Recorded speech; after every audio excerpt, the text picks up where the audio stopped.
अगला सेशन है कि हाउ फार किसान leadership will keep away from electoral politics. कहना इसका रेफरेंस पॉइंट ये आया है कि जब ये किसान आंदोलन शुरू हुआ तो ये कहा गया था ये अब पॉलिटिकल रहेगा, इसमें कोई हम लोग दूर रहेंगे इससे, और हम लोग इलेक्शन की बात नहीं करेंगे।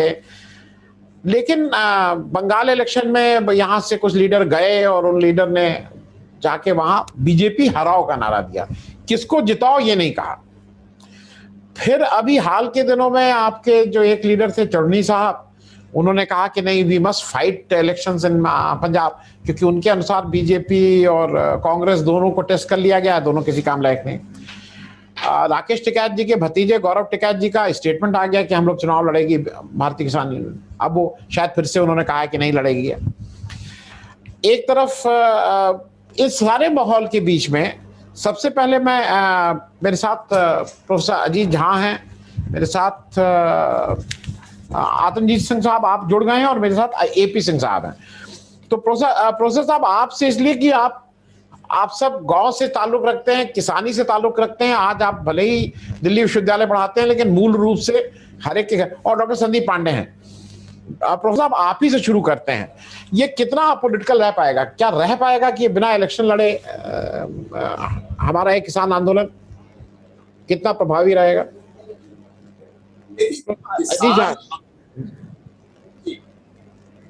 किसान आंदोलन के तौर पे तो ना तो पार्टी में तब्दील होगा ना इलेक्शन लड़ेगा।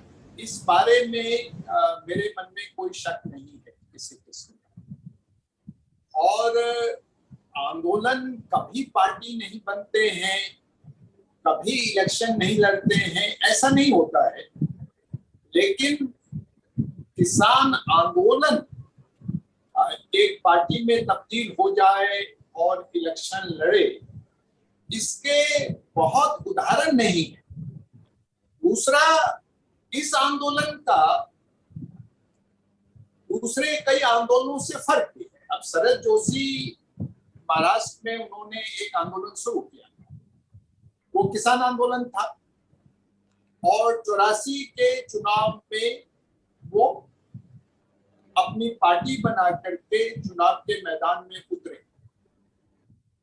और बावजूद इसके कि 84 में एक विशेष किस्म का वेव था, विदर्भ क्षेत्र में कांग्रेस के वोट 10% कम हुए उनकी वजह से। लेकिन अभी जो किसान आंदोलन चल रहा है, ये किसी एक संगठन या नेता के द्वारा चलाया हुआ आंदोलन है। दरअसल इसमें कई संगठन हैं और संगठनों की भूमिका बहुत सीमित। असल में ये आंदोलन सचमुच किसानों का ही आंदोलन, और जो किसानों का ही आंदोलन है, उस आंदोलन को किसी पार्टी में तब्दील करना, ये ना तो व्यवहारिक है और ना उस आंदोलन के हक में है। इसलिए चर्चा चलती रहेगी।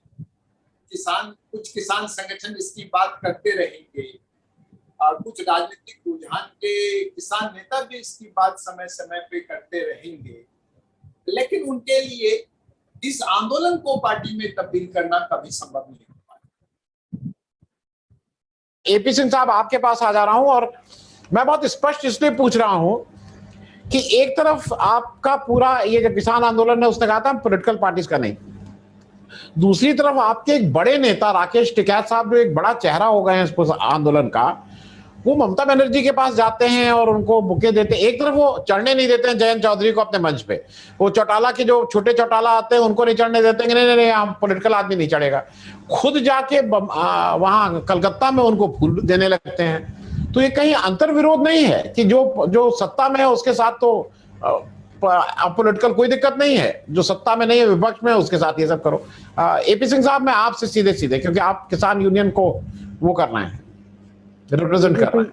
सिंह साहब, एक चीज बड़ा स्पष्ट है, ये जो किसान आंदोलन हो रहा है इसमें तकरीबन 500 छोटे बड़े किसान संगठन इन्वॉल्व हैं, और जाहिर सी बात है इसमें बहुत से ऐसे नेता होंगे, किसान नेता होंगे जिनकी राजनीतिक महत्वाकांक्षा हो सकती है। लेकिन एक चीज बड़ा क्लियर है कि आप पूरे पैन इंडिया अगर देखेंगे तो किसी भी किसान की कोई पॉलिटिकल एस्पिरेशन नहीं है, किसी नेता की इस तरीके से देखा जाए मेजॉरिटी। अगर हम कह सकते हैं कि शायद हो सकता है एक्सेप्शनल केसेस में 1% नेता ऐसे होंगे, बट 99% जो किसान संगठन है और नेता हैं वो इसको कतई राजनीतिक रंग नहीं देना चाहते हैं और राजनीतिक रूप से जोड़ना नहीं चाहते। दूसरी चीज जो बहुत महत्वपूर्ण है, किसानों का जो आंदोलन चल रहा है, जैसा कि आपने कहा कि एक सरकारी मंच पे या सरकार के खिलाफ है वो, और किसी अपोजिशन वाले के पास जाकर के वो बुके दे देते हैं। मैं किसी एक नेता विशेष के ऊपर टिप्पणी नहीं करना चाहता, लेकिन जो इसकी मूल भावना है आंदोलन की मूल भावना यही है कि सरकार की जो नीतियां हैं वो किसान विरोधी हैं। तो जाहिर सी बात है सारे किसान संगठनों का नेतृत्व ये सरकार के खिलाफ तो है, ये तो स्पष्ट है, इसमें कहीं कोई दो राय नहीं है।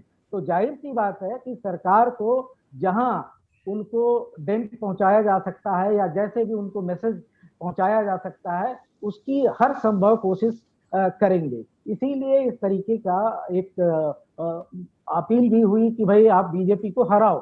किसी पर्टिकुलर किसी पार्टी को सपोर्ट करने की बात नहीं कही थी, लेकिन बीजेपी को हराओ इसलिए कि आज 8 महीने किसान आंदोलन के हो गए और सरकार एन केन प्रकारेण सिर्फ इस चीज में लगी हुई है कि कैसे इस आंदोलन को बदनाम कर दिया जाए, कैसे इस आंदोलन को तोड़ दिया जाए। उसकी कतई ये मंशा नहीं है कि इन 3 कृषि कानूनों पे उसको वापस लेकर के दोबारा एक डिस्कशन, एक व्यापक रूप से चर्चा करने के बाद वो कानून फिर से बनाएगा।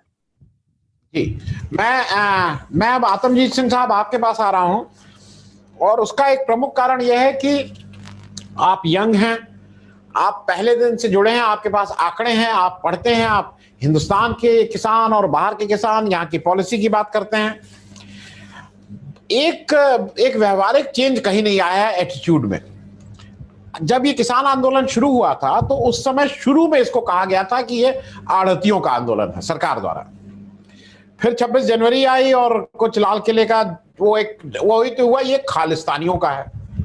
और अभी हाल में 5 दिन पहले नई जब पार्लियामेंट चल रही है, एक केंद्रीय मंत्री ने कहा कि मवाली हैं ये।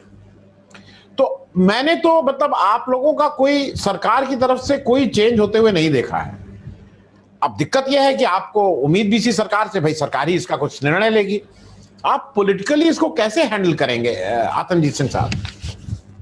नमस्कार आनंदवर्धन जी, बहुत बहुत धन्यवाद आपका, आपने मुझे इस प्रोग्राम में बुलाया। मैं 3 विशेष टिप्पणी करूंगा आपके इस सवाल पे। पहली चीज, आपने बात की कि एक स्लैंडरिंग मैच खेला जा रहा है। इंडिया ऑस्ट्रेलिया का टेस्ट मैच होता है तो इंडिया के कप्तान जो हैं ऑस्ट्रेलिया के बॉलर पे स्लैंडर करते हैं, फिर ऑस्ट्रेलिया के कप्तान इंडिया के विकेट कीपर पे स्लैंडरिंग करते हैं। तो ये स्लैंडरिंग मैच है जिसमें आपने देखा बीजेपी यूपी ने कैसे एक पोस्टर लगा के कि भैया ये यूपी है, ये लखनऊ है, ये दिल्ली नहीं है, यहाँ आओगे तो धर लिए जाओगे। इस तरीके का मैसेज उन्होंने परसों ट्विटर पे डाला। किसान इन बातों से डरने वाले नहीं।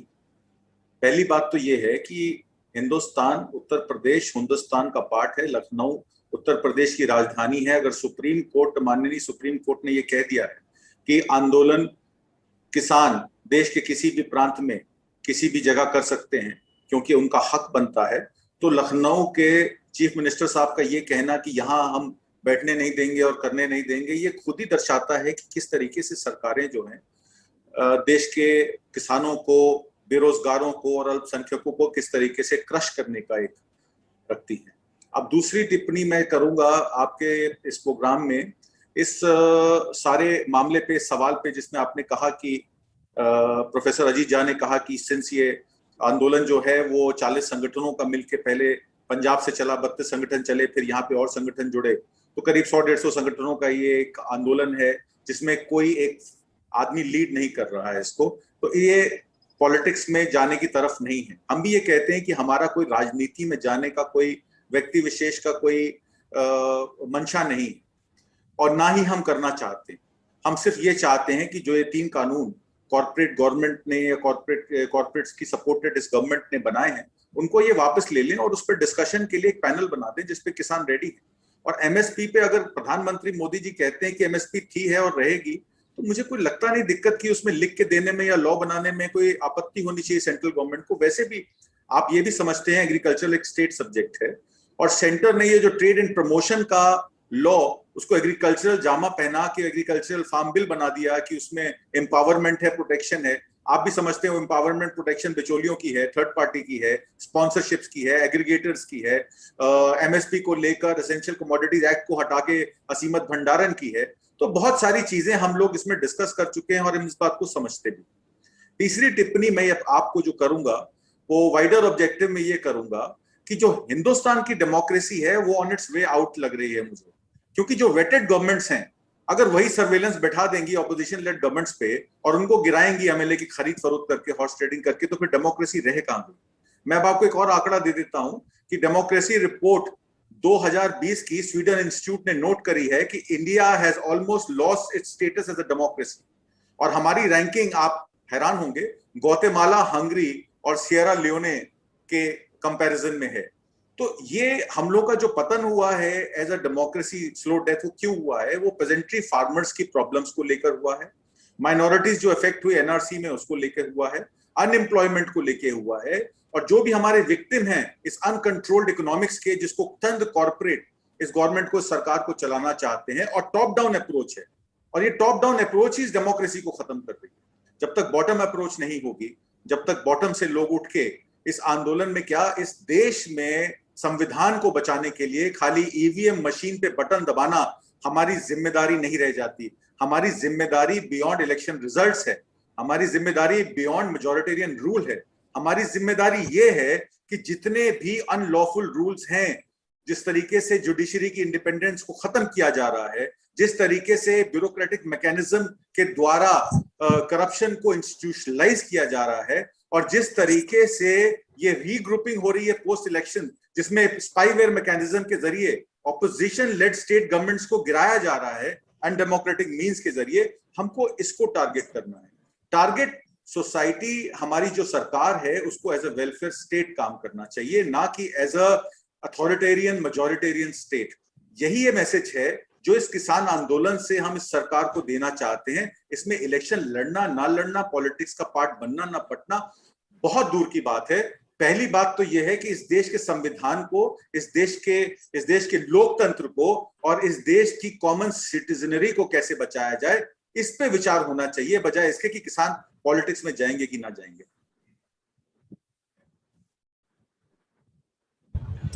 मैं एक चीज और, डॉक्टर संदीप पांडे भी आ गए, उनको भी मैं जरा इस चर्चा में ले लूं। डॉक्टर साहब, डॉक्टर संदीप पांडे, अगर आप अपना कैमरा ऑन कर लें।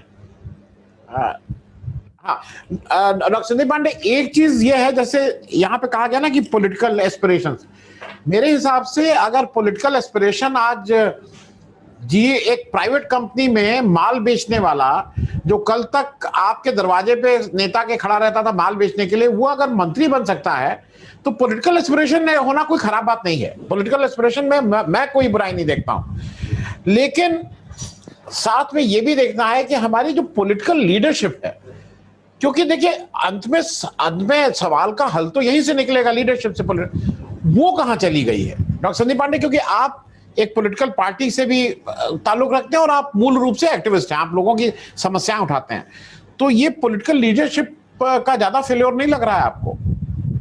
नहीं, बिल्कुल। किसानों को आंदोलन करना पड़ रहा है और ये तो बहुत शर्म की बात है। मतलब किसान एक ऐसा वर्ग है पूरे देश में, समाज में या अर्थव्यवस्था में कहें, कि अगर वो अपना काम करना बंद कर दे तो हम सबके लिए संकट खड़ा होगा। बाकी और कोई भी वर्ग अपना काम बंद करे तो ऐसा संकट नहीं खड़ा होगा। कोविड के समय आपने देखा ही, बहुत सारे काम बंद थे, लेकिन खेती का काम चलता रहा। तो और सब्जी बेचने वालों का, सब्जी जो ठेले पे सब्जी बेची जा रही थी उसको पुलिस वालों ने नहीं रोका, क्योंकि लोगों को मालूम था कि आप ये काम नहीं रोक सकते।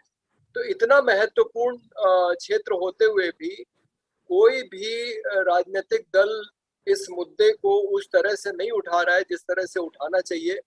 एक प्रतीकात्मक भागीदारी है, लेकिन सिवाय मैं कहूँगा कि वामपंथी पार्टियों के जो सीधे सीधे इसमें शामिल भी हैं अपने किसान मोर्चों के माध्यम से, तो ये देखिए, जो किसान आंदोलन कह रहा है कि हम गैर राजनीतिक है, ये पूरी तरह से बात सही नहीं है। कुछ लोगों का कहना है कि एक आंदोलन, एक नारा किसान आंदोलन में ये भी लग रहा है कि देश का प्रधानमंत्री किसान होना चाहिए।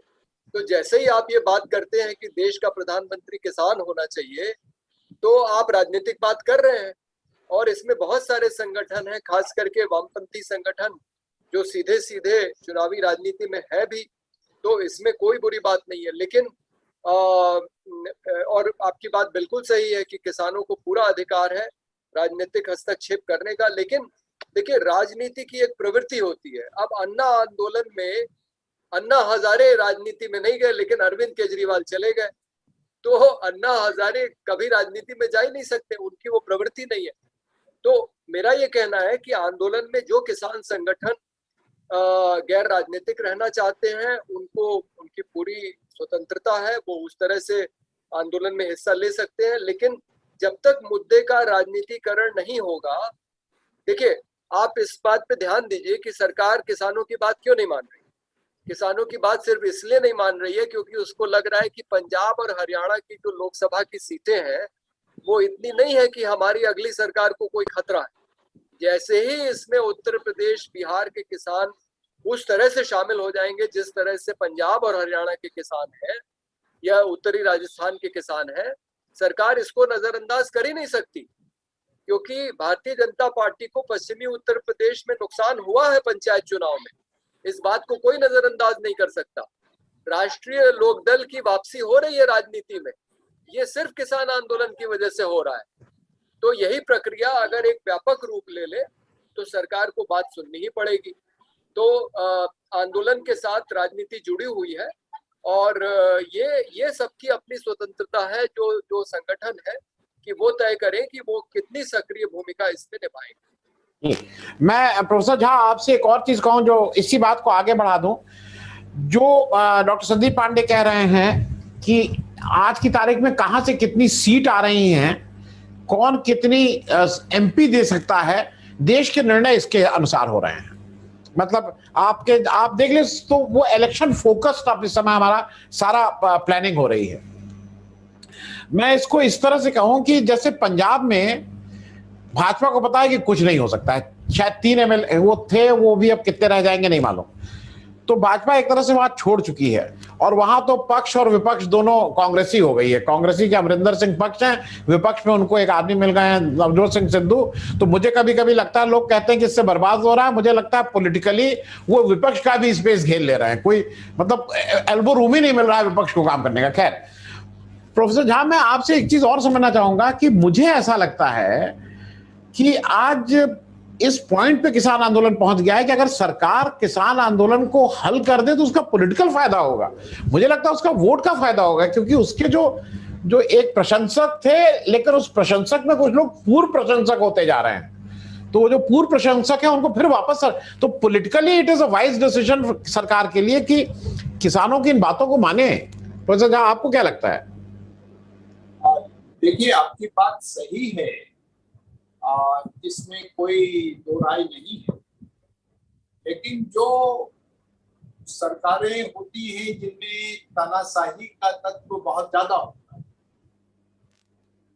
वो उनका एक मनोविज्ञान बिल्कुल अलग ढंग से काम करता है। तानाशाही रवैये वाले सरकारों के लिए सबसे महत्वपूर्ण बात यह है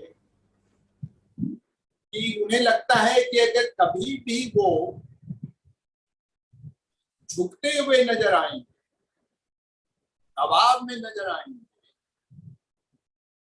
तो फिर बांध टूट जाएगा, उनका जो तिलस्म है वो खत्म हो जाएगा, और उनको लगता है कि लोगों को एक खून का स्वाद मिल जाए, और उसके बाद लोगों की तकलीफ कितनी है इसका उन्हें अंदाजा है। विपक्ष पिछले कई दशकों से हिंदुस्तान की रूलिंग पार्टी के लिए समस्या नहीं है, चाहे किसी की भी सरकार। जब कांग्रेस की सरकार थी, यूपीए की सरकार थी, तो भाजपा कैसा विपक्ष था ये सब हम जानते हैं।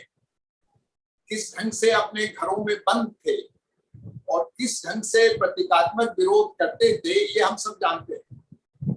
तो विपक्ष सत्ता के लिए कोई खतरा, कोई चिंता का विषय नहीं है। लोगों को अगर ताकत का एहसास होता है, किसी भी तबके को ताकत का एहसास होता है और लोगों को लगता है हम अपनी मांग को लेकर सड़क पे आ सकते हैं और सरकार को झुका सकते हैं, तो इसको सभी सरकारें, खासतौर पर जो अभी की सरकार है जिसमें तानाशाही की प्रवृत्ति बहुत ज्यादा हावी, जो एक सरकार नहीं चला रहे, जिन्होंने एक व्यवस्था को जीता है, एक नई व्यवस्था बना रहे हैं, उनके लिए ये एक बहुत मनोवैज्ञानिक डर है और इस वजह से वो कई मुंह से बात करते हैं। कभी उनको लगता है कि इस ढंग से समझौता कर लेंगे जिससे उनकी जय जयकार हो, कभी उनको लगता है इनको थका देंगे, कभी लगता है इनको हम बदनाम कर देंगे। 26 जनवरी में जबरदस्ती एक मौका इन्होंने बनाया और अभी जो हरियाणा में, पंजाब में लेटेस्ट हथकंडा वो चला रहे हैं। 9 अगस्त मनाने की कोई परंपरा नहीं रही भाजपा की। सालों तक आरएसएस मुख्यालय पे राष्ट्रीय ध्वज नहीं लहराया, तिरंगे को भारतीय ध्वज मानने को तैयार नहीं हुए वर्षों तक। पर अभी चूंकि हरियाणा, पंजाब में किसानों ने ये तय कर रखा है कि भाई आप पब्लिक एक्टिविटी नहीं करेंगे और पब्लिक एक्टिविटी अगर भाजपा के लोग करेंगे तो हम विरोध करेंगे, तो अब वहां 1 तारीख से तिरंगा यात्रा निकालना, जानबूझकर एक ऐसी स्थिति पैदा करना चाहते हैं जिसमें तिरंगे का तो कोई विरोध नहीं है।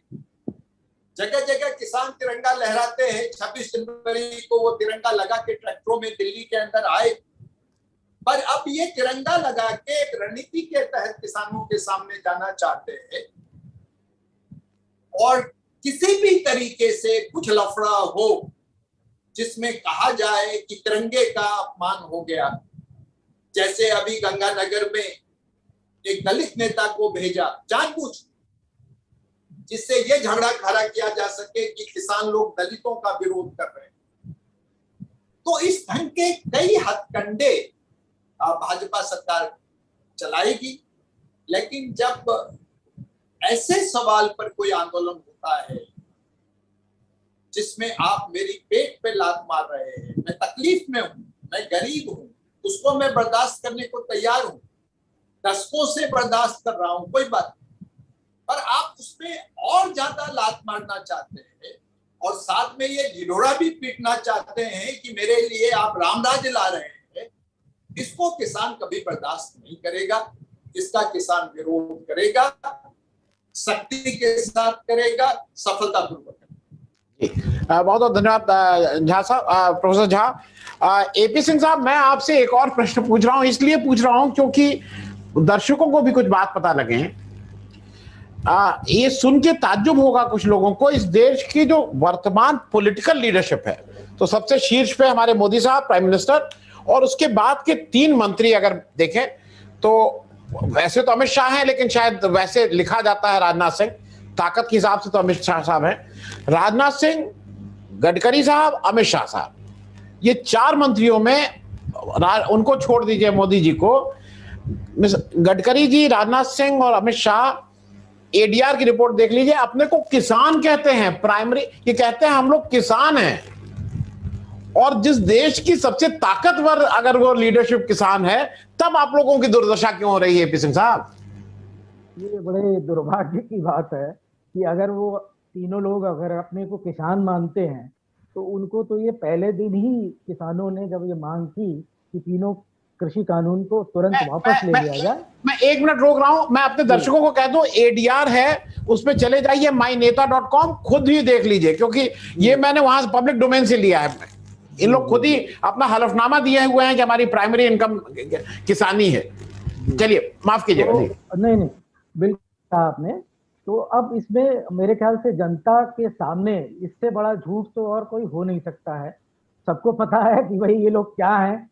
और रही बात मोदी जी की, तो खैर मोदी जी को छोड़ दीजिए, वो तो हर चीज को कहते हैं कि मैं ये करता था और मैंने बचपन में ये किया था, मेरा ये सपना था।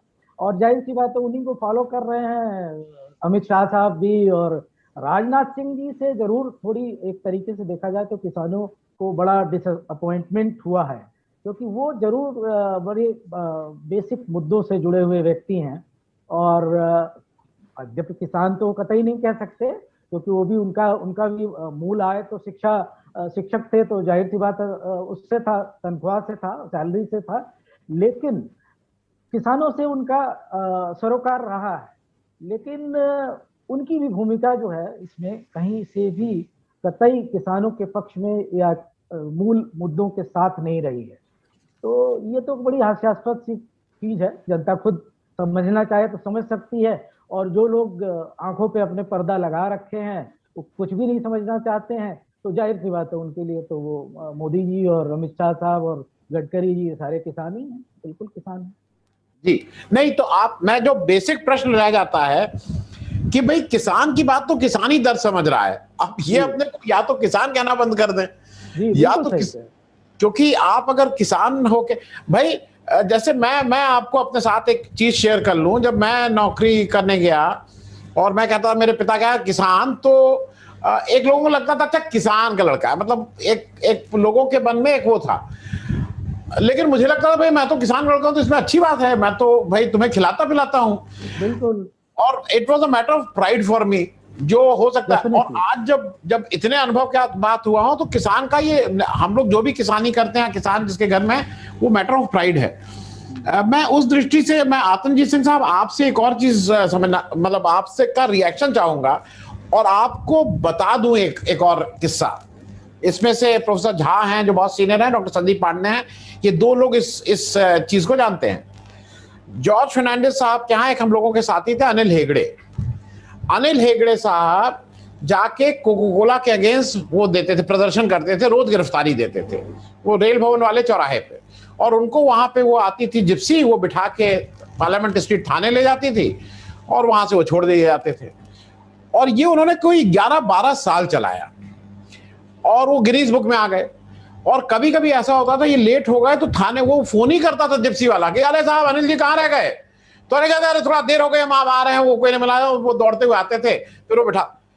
मैं इसको इस रेफरेंस में कह रहा हूं कि आज आपका 8 महीना हो गया है भाई, सरकार के कान पे जून नहीं रेंग रही है।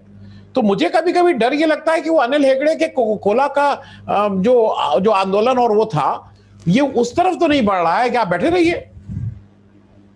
देखिए आनंद वर्धन जी, ये जो आंदोलन है ये खाली एक चंद स्टेट का, पंजाब हरियाणा का आंदोलन नहीं है जो ये सरकार दर्शा रही। जब प्रधानमंत्री मोदी ने ये बात कही कि एमएसपी है, रहेगी और मिलेगी, उनका कहने का मतलब था जहां जहां एपीएमसी मंडी विद्यमान है वहां वहां पैसा मिलता रहेगा, आप लोगों को इस आंदोलन को लेकर दिल्ली या उत्तर प्रदेश या मध्य भारत में जाने की जरूरत नहीं। आप इस बात को भी जानते हैं कि बिहार में इन्होंने इसको आंदोलन को वहां पे एपीएमसी की मंडियों को वहां खत्म कर दिया। और आज देख लीजिए बिहार में कृषि की क्या हालत, उपज का दाम नहीं मिलता। पहली बात तो उपज नहीं है, 1 बीघा 2 बीघा जमीन में वो खाएगा क्या, कमाएगा क्या और बेचेगा क्या। उत्तर प्रदेश में भी कहीं किसी हद तक ये कहा गया कि क्रय केंद्रों पे तो किसान जाता ही नहीं है, 3 कुंटल 4 कुंटल गेहूं उसके 2 बीघा जमीन में उगती है, उसकी सेल्फ कंजम्पशन है, और जो बच जाता है वो जाके बनिए को बेच आता है, चाहे 1000 रुपए में बेचे, चाहे 900 में बेचे, 1100 में बेचे। तो एपीएमसी मंडियों का उसका कोई लेना देना नहीं। मैं इस बात से नहीं रखता, क्योंकि उसका रीजन ये है कि क्रय केंद्रों पे अगर दाम नहीं मिलेगा तो यूपी का किसान भी उतना इफेक्ट होगा जितना कि पंजाब और हरियाणा का किसान इफेक्ट होगा। एमएसपी इसलिए भी इंपॉर्टेंट है। आज डीजल और पेट्रोल के दामों को आप देखिए, 107 रुपए लीटर पेट्रोल और 101 रुपए डीजल मिल रहा है लीटर।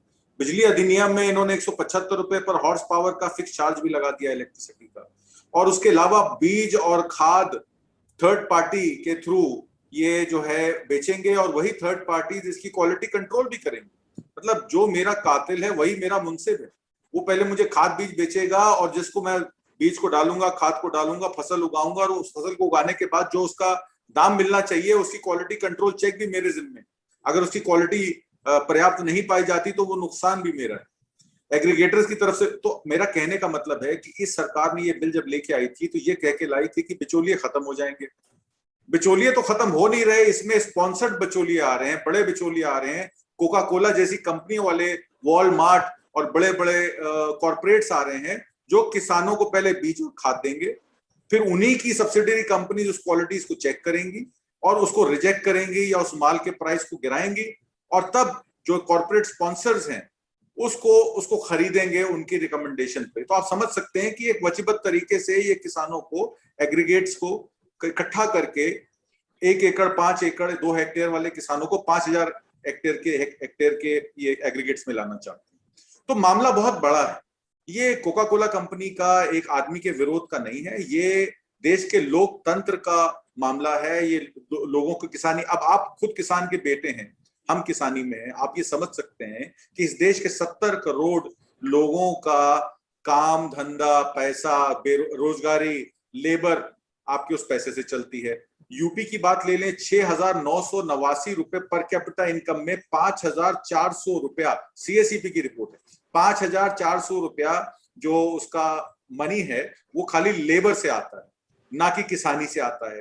तो उसमें मनरेगा भी है, उसमें एम्प्लॉयमेंट लेबर, उसमें बटाईदार किसान भी हैं, तो कई चीजें आ जाती हैं। तो ये आंदोलन सिर्फ एक स्पेसिफिक किसान का या यूपी या हरियाणा या पंजाब या एपीएमसी मंडी को लेकर नहीं है, ये टोटल एक किसानी को खत्म करके इस देश के लोकतंत्र को ध्वस्त करने की एक परियोजना WTO के द्वारा बनाई गई, वर्ल्ड बैंक ऑर्गेनाइजेशंस के द्वारा बनाई गई, इस देश के लोकतंत्र पे खतरा है। और जब तक ये तीनों काले कानून वापस नहीं हो जाते, एमएसपी पे देशव्यापी कानून नहीं बन जाता, तब तक हम ये WTO और वर्ल्ड WHO ऑर्गेनाइजेशंस के जो हम पे अटैक है हमारे लोकतंत्र संप्रदायता पे, तब तक हम इस पे चुप बैठने वाले नहीं हैं।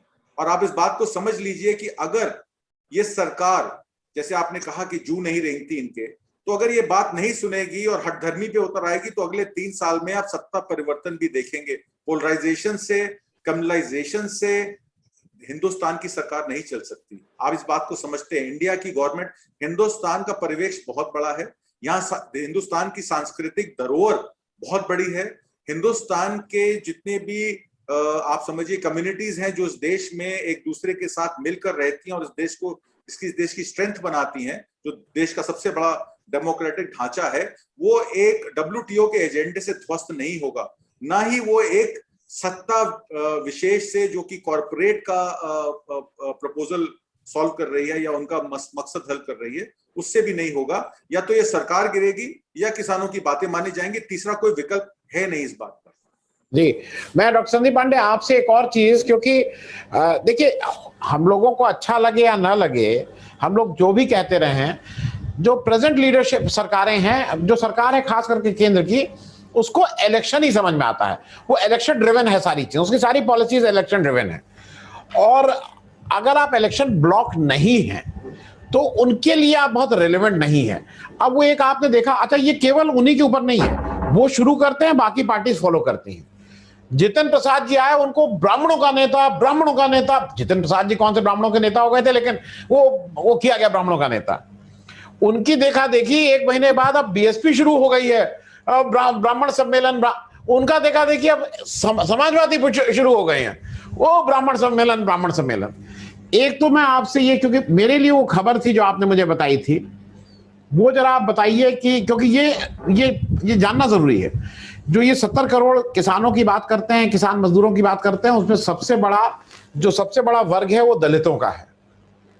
तो दलितों को उस बीएसपी ने कैसे, पेरियार साहब को अपने उससे निकाल दिया, जरा इस पे कर दीजिए। हालांकि डायरेक्टली रिलेटेड नहीं है इस टॉपिक से, लेकिन चूंकि दलितों का है और दलितों का बड़ा वर्ग किसानी कहीं ना कहीं उसमें इन्वॉल्व है, भले ही वो भूमि मतलब जो उनके पास ना हो।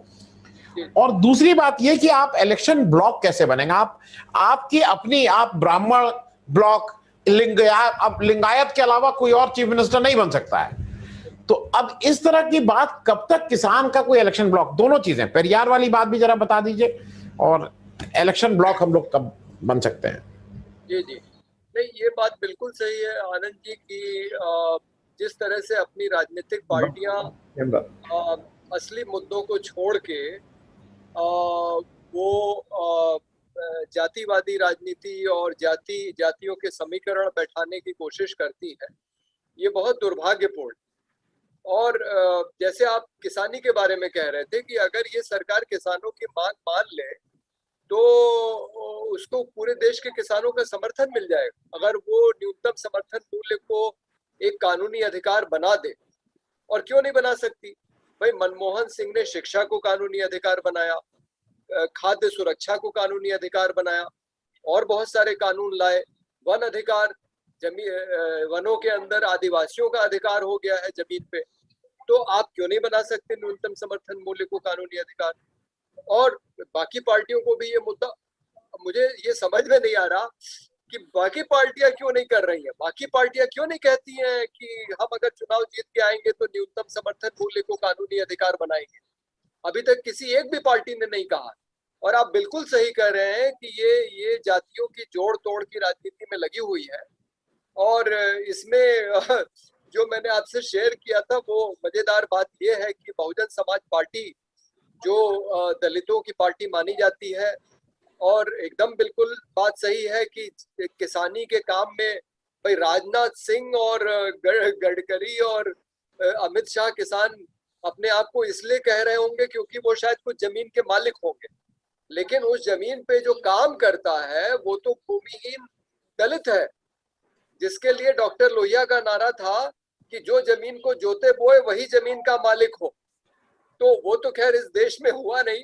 भूमि सुधार कुछ हद तक हुआ है, लेकिन वो 3 मामले तो ऐसे थे जिसमें मैं खुद शामिल था, हरदोई, बाराबंकी और इलाहाबाद में, जहां कागज पे जमीन होते हुए भी दलितों का कब्जा नहीं था, दलित या अन्य पिछड़ा वर्ग के लोग। तो हकीकत यह है कि भूमि सुधार इस देश में हुआ नहीं है। वो एक बड़ा मुद्दा हो सकता है राजनीति का, लेकिन कोई पार्टी सिवाय वामपंथी पार्टियां जरूर इसको कहती हैं, लेकिन वो तो कहीं इस तरह से सत्ता में है नहीं कि वो इस मुद्दे को जो है वो लागू कर सके। बाकी पार्टियां इसको करती नहीं है क्योंकि कहीं ना कहीं वो जो संपन्न वर्ग है, जो जमींदार वर्ग है, वो उसको भी खुश रखना चाहती है। जैसे कांग्रेस ने भी इसी वजह से ये मुद्दा उस तरह से नहीं उठाया।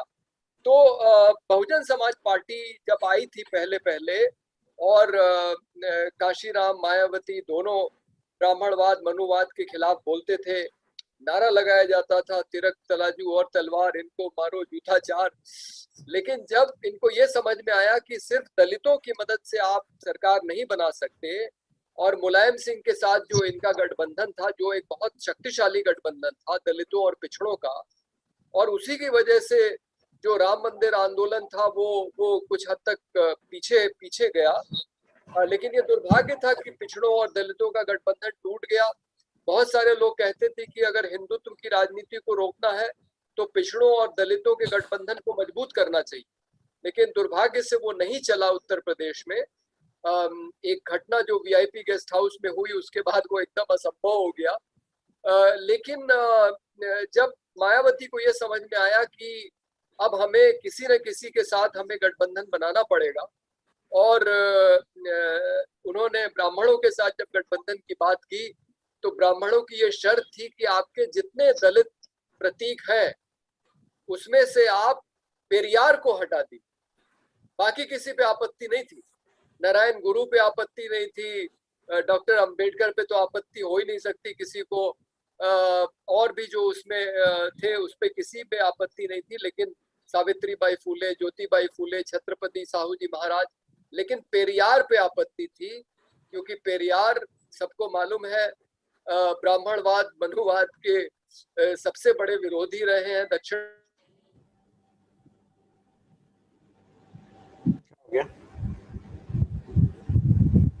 आवाज आपका एकदम से कनेक्शन वो हो गया है संदीप भाई। हाँ, अपना ब्रेक हो गया, इनका कनेक्शन ब्रेक हो गया। हाँ नहीं, शायद डॉक्टर संदीप का कनेक्शन मेरे ख्याल में कुछ दिक्कत आ गई है। वो अभी जब ज्वाइन कर लेंगे तो फिर से हम लोग उसको कर लेंगे। प्रोफेसर झा, आपसे एक चीज और, क्योंकि ये सारी बातें हम लोग जब कर रहे हैं किसान आंदोलन और इलेक्शन की, क्योंकि जो पॉलिटिकल पार्टी से जो मैटर करती हैं वो कहाँ है? मान लीजिए ठीक है, भाजपा, मान लिए भाई भाजपा बड़ा मतलब किसान विरोधी है, किसानों की बात नहीं मान रही है, कुछ बाकी पार्टीज के हाल भी तो ऐसे नहीं है भाई। आज कहीं समाजवादी पार्टी आपको लग रहा है जो यूपी में जो ग्राउंड रियलिटी है, लोग कहें कुछ भी, अगर बीजेपी के सामने जो दूसरे नंबर पे पार्टी खड़ी वो सपा खड़ी है। क्या सपा बिल्कुल ठीक से चुनौती दे रही है इस बात को कि हम किसानों के पीछे, मतलब हम we are standing with these demands, और अगर होगा तो हम ये करेंगे? जनरल ठीक है, उनको भी ठीक, ब्राह्मण सम्मेलन भी कर लो, ये भी कर लो। जैसे मंदिर में जाते हैं ना, तो हम लोग यहाँ मंदिर में शिव जी को जल चढ़ा देते हैं, उधर विष्णु को हाथ जोड़ लेते हैं, उधर देवी जी को भी कर लेते हैं, वो इलेक्शन के। लेकिन क्या वो पीछे खड़े हैं? कोई पॉलिटिकल पार्टी आपको खड़ी हुई दिखाई दे रही है? प्रोफेसर झा, ये बात तो बिल्कुल ठीक है, और किसानों की जो बदहाली है वो कोई नई बात नहीं। कभी कभी किसी खास संदर्भ में कुछ इलाकों में कुछ समय के लिए बदहाली से निकालने की कोशिश भी हुई है कुछ इलाकों में, लेकिन कुल मिलाकर के तो किसान हर राज्य में बदहाल रहा है, इसमें तो कोई दो राय हो ही नहीं सकती। लेकिन जो राजनीति का जो तकाजा है किसान के लिए और हर उस तबके के लिए जिसको व्यवस्था नजरअंदाज करती है, उसकी अपनी कुछ सीमाएं हैं। जाहिर है कुछ सीमाएं हैं, अगर उसकी अपनी सीमाएं ना हो तो उसकी बदहाली क्यों होगी? तो जाहिर है कि वो अपने आप को उस ढंग से संगठित नहीं कर पाते हैं जिससे कि वो राजनीति में दखल दे सके, राजनीतिक दलों को मजबूर कर सके। देखिए, पार्टियां तो कोई मिडिल क्लास की भी अपनी कोई पार्टी नहीं होती, और यूनिवर्सिटी में पढ़ाने वालों का, सरकारी में काम करने वालों की संख्या तो बहुत ही कम है, पूंजीपतियों की संख्या तो और भी बहुत कम है। लेकिन किसी भी पार्टी की सरकार बने तो सबसे ज्यादा फायदा जिसके पास जितना पैसा पहले से है उसको उतना जैसा फायदा होगा, ये व्यवस्था का चरित्र है।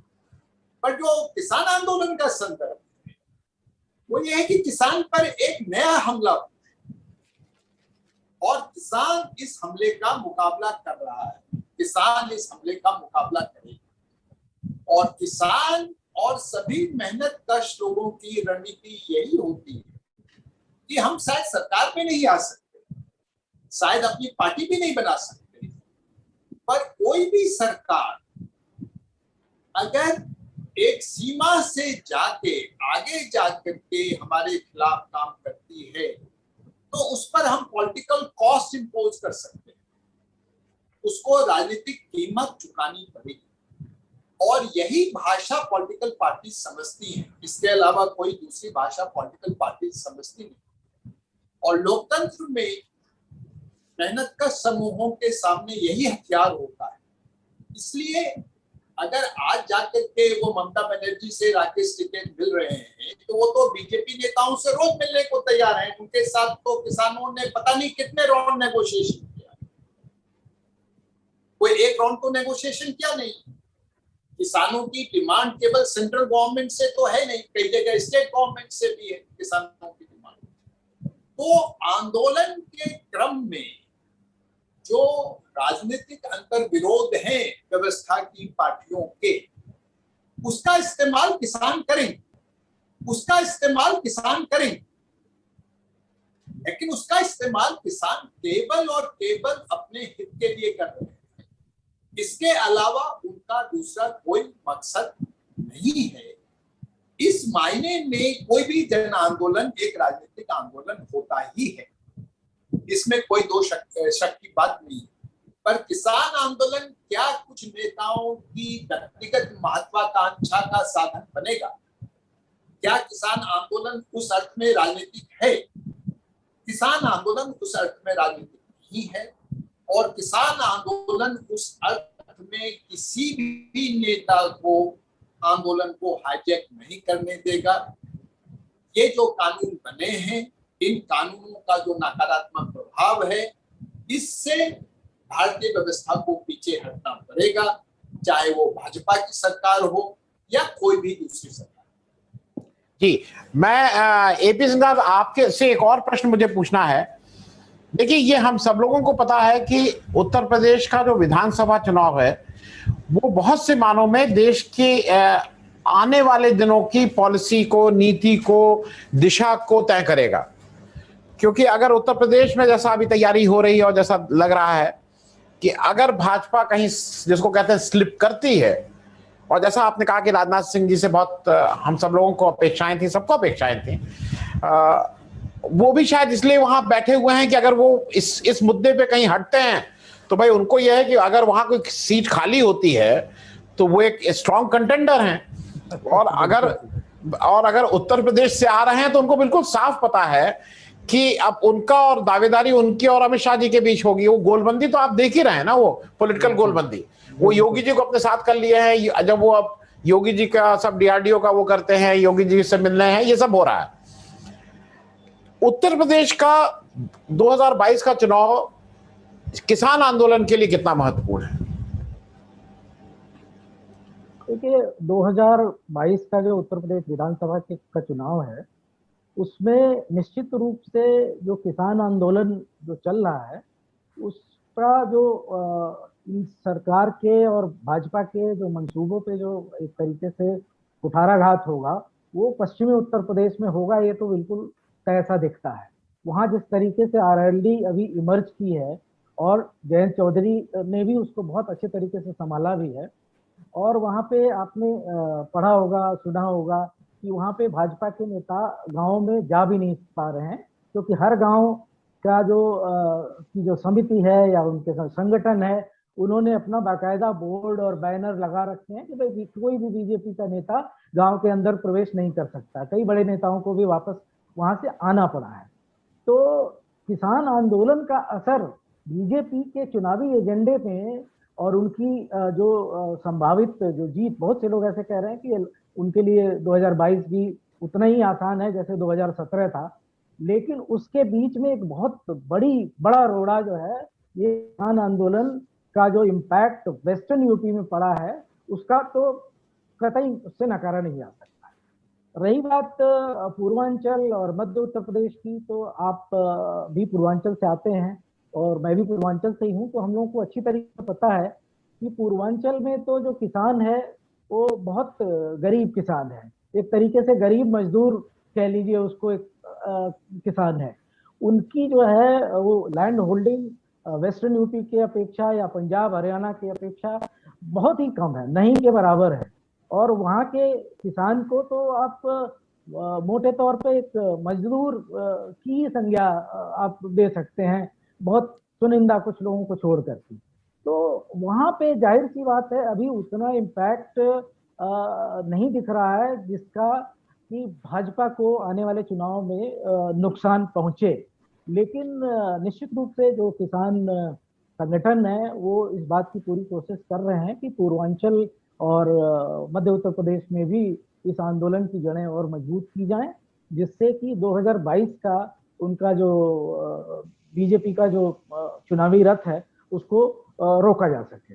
और मुझे लगता है कि बीजेपी के लिए 2022 का चुनाव इतना आसान नहीं है जितना लोगों को लग रहा है, और किसान आंदोलन निश्चित रूप से उसके ऊपर असर डालेगा।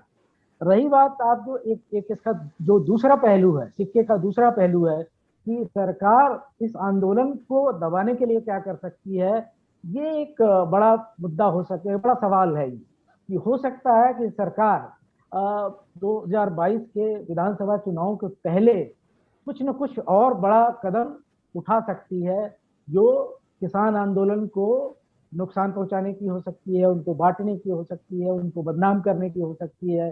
जैसा अभी बताया जा रहा था कि हरियाणा में तिरंगा यात्रा निकाली जा रही है, उस तरीके की ढेर सारी एक्टिविटी, इवेंट्स, भाजपा तो इवेंट्स के लिए जाना जाता है, सब लोग जानते हैं। तो इस तरीके के इवेंट्स गवर्नमेंट के तरफ से निश्चित रूप से आयोजित किए जाएंगे जिससे किसान आंदोलन को कहीं से कमजोर किया जा सके और उसके इम्पैक्ट को नलीफाई किया जा सके।